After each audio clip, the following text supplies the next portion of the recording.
My husband said he couldn't be married to someone who gained weight with every pregnancy. Then his sister told me he'd said the exact same thing about his first wife. I was 6 months pregnant with our second child when he started. Small comments at first. Maybe skip dessert tonight. You're eating for 2, not 5. I laughed them off because pregnancy cravings were real and my doctor said I was healthy. Then he stopped touching me. No hand-holding, no goodnight kisses. When I tried to cuddle on the couch, he'd shift away like I was contagious. At night, he'd sleep facing the wall. One morning, I caught him looking at photos on his phone. Wedding pictures, honeymoon, me before kids, wearing a bikini on a beach. He didn't know I was watching. How much longer until the baby comes? He asked without looking up. Still have a while, I said. He nodded slowly. Then you can start getting back to normal. Back to normal meant back to the body he'd married. The one that existed before our daughter stretched my stomach and left permanent marks. I tried not to think about it. Hormones made everything feel worse than it was. That's what I told myself. But then his family came for Sunday dinner. His sister helped me in the kitchen while he stayed in the living room with his brother. I was chopping vegetables when she said something that made my knife freeze mid-cut. I'm glad you're not like his first wife. His first wife. He never talked about her except to say they'd grown apart. What do you mean?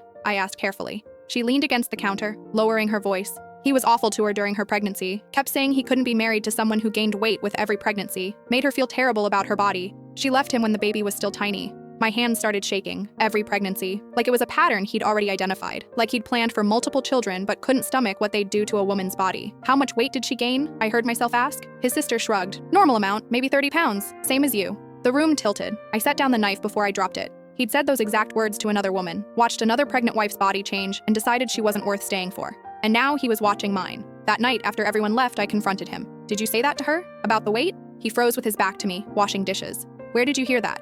Your sister told me? Is it true? Long silence. Then he turned around, his face completely calm. She had other issues. That's why we divorced. But you said it.